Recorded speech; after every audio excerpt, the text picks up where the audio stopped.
السلام علیکم ورحمۃ اللہ وبرکاتہ۔ میرے محترم اور میرے معزز بزرگوں اور دوستوں، نوجوان ساتھیوں،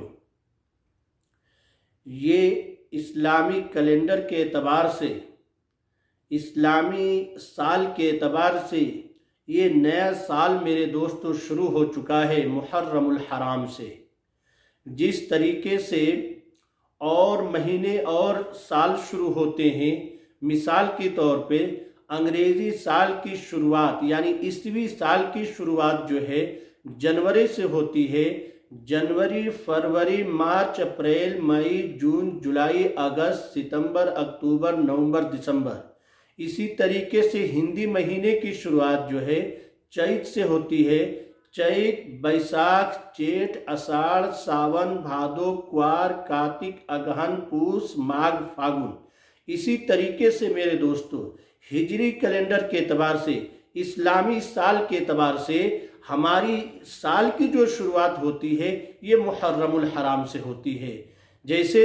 محرم الحرام، صفر، ربیع الاول، ربیع الثانی، جمادی الاول، جمادی الثانی، رجب، شعبان، رمضان، شوال، ذی القعدہ، ذی الحجہ۔ یہ 12 مہینے ہوئے اسلامی کیلنڈر کے اعتبار سے، ہجری کے اعتبار سے۔ اب ایک سوال جو اٹھتا ہے وہ میں بتانا چاہ رہا ہوں، کیا ان مہینوں کی شروعات میں یا ان نئے سال کی آمد پر مبارکباد دیا جا سکتا ہے کہ نہیں دیا جا سکتا؟ تو میرے دوستو آپ لوگوں نے دیکھا ہوگا کہ اکثر اسلامی سال کے کیلنڈر کے اعتبار سے تو نہیں، اور اسی طرح ہندی کیلنڈر کے اعتبار سے نہیں، لیکن انگریزی سال کی شروعات جب ہوتی ہے یعنی عیسوی سال کی جب شروعات ہوتی ہے تو جیسے ہی دسمبر ختم ہونے لگتا ہے اور 1 جنوری کی آمد قریب ہوتی ہے تو میرے دوستو شہروں میں بھی آپ لوگوں نے دیکھا ہوگا، دیہاتوں میں بھی آپ لوگوں نے دیکھا ہوگا، گریٹنگ کارڈ اور سن کا نام لکھ کر کے کہ مبارکباد لوگ دیتے ہیں، استقبال کرتے ہیں کہ نیا سال کی آمد مبارک ہو۔ تو کیا شریعت کی روشنی میں اس طرح کا مبارکباد دینا جائز ہے یا نہیں؟ تو میرے دوستو انگریزی سال کے اعتبار پر تو مبارکباد دینے کے بارے میں علماء نے منع فرمایا ہے، اور ایسے ہی ہندی سال کے بھی مبارکباد دینے پر بھی منع فرمایا ہے۔ اسی طریقے سے اسلامی سال کی شروعات پر بھی منع فرمایا ہے۔ لیکن ہاں، کچھ علماء کرام فرماتے ہیں اگر اسلامی سال کی شروعات ہوتی ہے تو عربی کے اس طرح کے الفاظ جو ہوں گے، تقبل اللہ منا ومنکم صالح الاعمال، کہ اللہ تبارک و تعالی ہماری جانب سے اور تمہاری جانب سے جو نیک اعمال ہیں اس کو قبول فرمائے، اس طرح کی اجازت علماء نے دی ہے۔ وہ بھی مبارکباد میں اس طرح کا مبارکباد کہ اللہ اس سال کے اندر جتنے ہم نیک کام کریں اور تم جتنے نیک کام کرو اللہ اس کو قبول فرمائے، اس طرح کی مبارکباد دینا جائز ہے۔ اور جو دوسری قسم کے جو مبارکباد دی جاتی ہے تو آپ سوچیں تو صحیح کہ کس طرح کا مبارکباد، دماغ لگائیں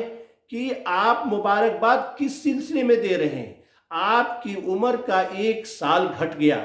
1 سال ختم ہو گیا، 1 سال کم ہو گیا آپ کی عمر میں سے، تو یہ مبارکباد دینے کے لائق نہیں تھا، بلکہ افسوس کے لائق یہ ہے کہ پچھلا جو میرا وقت گزر گیا جس میں میں نے نیک کام نہیں کیے، جس کے اندر ہم نے کتنی برائیاں ایسی کی ہیں، جس کے اندر اللہ اور اللہ کے رسول کی نافرمانیاں ہم نے کی ہیں، تو میرے دوستو یہ مبارکباد دینے کے قابل نہیں تھا، بلکہ افسوس اور غم کرنے کے اور رنجیدہ ہونے کے قابل یہ ہے کہ 1 سال میرا ختم ہو گیا ہماری عمر سے، لیکن میں نے کوئی اچھا کام نہیں کیا۔ پورے سال جو ماضی کا گزرا ہے گناہوں کے اندر گزرا، اللہ اور اللہ کے رسول کی نافرمانیوں میں گزرا ہے، تو میرے دوستو یہ مبارکباد دینے کے لائق نہیں ہے، بلکہ اپنے پچھلی گناہوں پہ شرمندہ ہو کر کے آگے اس گناہ کو نہ کرنے کا مصمم ارادہ ہو اور آگے توبہ کریں اور دعا کریں کہ اے اللہ، اے احکم الحاکمین، یہ اگلا سال جو آ رہا ہے، آئندہ سال جو آنے والا ہے، اس میں ہم کو نیک کام کرنے کی توفیق عطا فرما، برائیوں سے بچنے کی توفیق عطا فرما، اور ہم جو نیک کام کریں اور عمل کریں اللہ تبارک و تعالیٰ اس ہمارے اعمال کو تو قبول فرما لے۔ تو یہ اس لیے میں نے آپ کو بتایا کہ اسلامی کیلنڈر کے اعتبار سے نئے سال کی شروعات ہو چکی ہے۔ محرم الحرام سے اسلامی کیلنڈر اور ہجری کی شروعات ہوتی ہے۔ میں اپنے دوستوں کو بھی بتانا چاہتا ہوں کہ سب لوگ یہ جانتے ہیں کہ نئے سال کی شروعات جنوری سے ہوتی ہے، لیکن ہمارے مسلمان بھائیوں کو نہیں معلوم کہ ہمارا جو سال ہے وہ محرم الحرام سے شروع ہوتا ہے، اور یہ جنوری فروری کا جو مہینہ شروع ہوتا ہے یہ انگریزوں کا دیا ہوا ہے، عیسائیوں کا دیا ہوا ہے۔ ہم اس کو مانتے ہیں، لیکن اس پر مبارکباد ہم ان کے طریقے پہ نہیں دے سکتے جس طریقے سے وہ مبارکباد دیتے ہیں اور استقبال کرتے ہیں، تو ہم ان کی تشابہ اور مشابہت سے بچنے کی کوشش کریں۔ دعا کریں کہ اللہ ہم سب کو نیک عمل کے کرنے کی اور برائیوں سے بچنے کی توفیق عطا فرمائے۔ وآخر دعوانا ان الحمد للہ رب العالمین۔